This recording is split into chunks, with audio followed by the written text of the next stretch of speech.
saya rasa memang ini bagian dari itu ya, efek samping dari kita recovery, kita sudah ada normalisasi dari supply chain, dan memang kalau dilihat seperti ini kan, kalau dari sisi pelemahan permintaan, ya saya rasa pasar utama seperti AS ini memang sudah predictable karena memang bagian dari kebijakan moneter sana, di mana kenaikan tingkat suku bunga memang mencoba untuk menahan inflasi, dan mau tidak mau itu akan menekan permintaan dalam negerinya. Ya juga memang Jepang ini relatively sebetulnya adjustment-nya juga sedikit mirip, tetapi memang negara maju ini masih dalam posisi yang mungkin bisa dibilang tidak aman. Sehingga memang kalau dari sisi neraca perdagangan kita tidak bisa terlalu banyak berharap.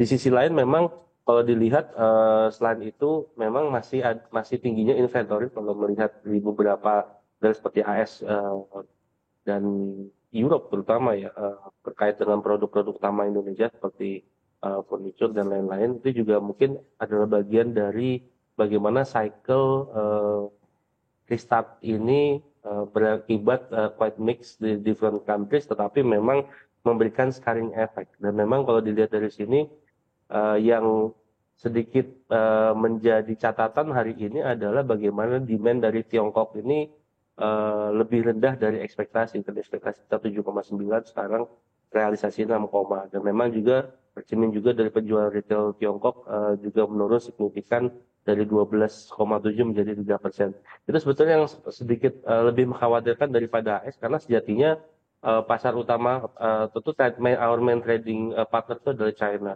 Dan apa yang terjadi dengan China ini memang mau tidak hanya berakibat kepada Indonesia, tetapi kepada dunia. Oke, baik. Harapan Baik. besar China starting ini bisa membantu pemulihan. Oke, baik. Sebelum ke Pak Beni, saya satu lagi begitu ke Pak Banjaran. Tadi berbicara Anda lebih khawatir karena ke China ini juga turun begitu ketimbang ke Amerika Serikat. Tapi kalau kita lihat begitu ya perubahannya secara kumulatif dari Januari hingga Juni begitu ya, secara year to date dari 2022 hingga 2023, angka ke Amerika Serikat ini turunnya cukup dalam begitu, bahkan hingga 22% begitu ketimbang ke Tiongkok yang ataupun juga China yang sebetulnya naik begitu ya secara sekali lagi kumulatif dan juga year on year begitu Pak Banjaran. Tapi sebetulnya Anda melihatnya apa yang terjadi dengan angka penurunan ke Amerika Serikat yang begitu dalam, apa yang terjadi begitu? Apakah memang kondisi perekonomian di AS yang saat ini juga masih menjadi perhatian atau ada alasan lain Pak Banjaran?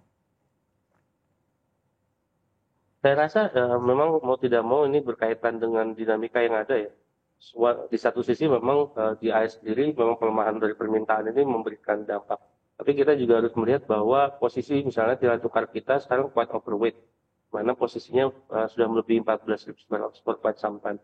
Jadi tekanan yang terjadi dampak dari ekspektasi pasar ini mau tidak mau membuat dari sisi ekspor itu kita juga bisa dibilang quite expensive dibandingkan negara lain. Nah, ini yang mungkin catatan tersendiri dalam kaitannya dengan tadi yang pertama pasar utama kita yang melesu, yang kedua secara kompetitifnya kita juga mulai menghadapi tantangan, apalagi komoditas-komoditas utama ini permintaannya juga quite lesu.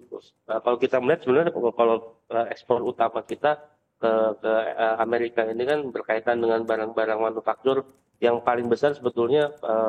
Kalau saya lihat sih perubahan terbesar itu memang banyak pada ekspor bahan sama yang berkaitan dengan otomotif ya.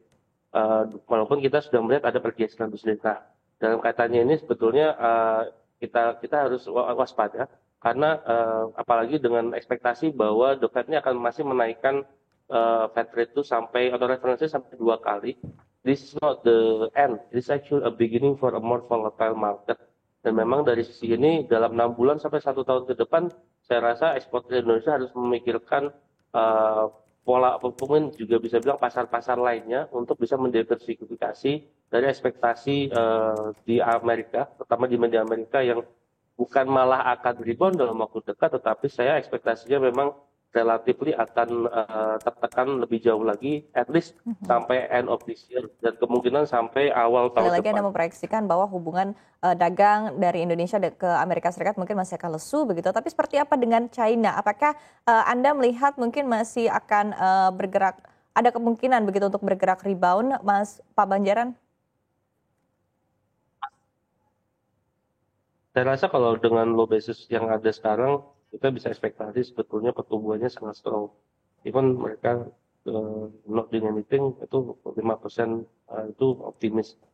Tapi yang menjadi catatan adalah benar seperti yang disampaikan Pak Beni tadi, flow barang, terutama ekspor ke China, itu relatif di barang-barang modal.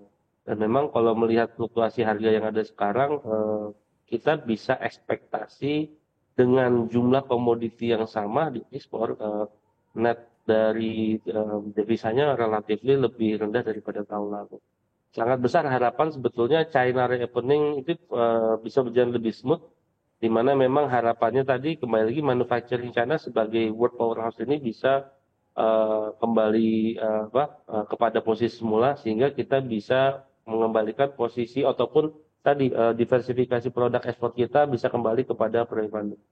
Nah itu memang jadi catatan dan di along the way sebetulnya memang saya setuju dengan Pak Beni, kita harus mulai memikirkan our non-traditional move, terutama yang bisa berkaitan ataupun bisa menyerap banyak dari barang-barang yang kita miliki. Memang barang-barang kita banyak masih extracting commodity, sambil pelan-pelan kita geser. Saya mungkin memberikan adding point to apa yang Pak Beni sampaikan. Memang betul ada beberapa catatan di industri manufaktur yang harus kita benahi. Karena kalau menurut data Asian Productivity Organization in the last 10 years itu productivity level kita itu turun sekitar 0,66, low and declining. Ini di mana hampir semua negara baik Korea, China itu naik sekitar 1,61. Jadi ini yang perlu kita waspadai bersama bahwa di mana komoditi yang menjadi atau extracting komoditi yang menjadi pendorong utama ekspor ini hampir end of its cycle, tetapi at the same time manufacturing itu secara productivity in declining period. Memang ini menjadi PR bagaimana revitalisasi industri manufaktur perlu dilakukan dan juga at the same time tadi meningkatkan produktivitasnya untuk bergeser mulai dari bisa bilang light industry into a more advanced industry. Saya rasa dalam konteks ini percepatan dari proses hilirisasi, kesuksesan misalnya di industri baja bisa di roll out dengan pada industri lainnya seperti misalnya industri emas dan yang berorientasi ekspor.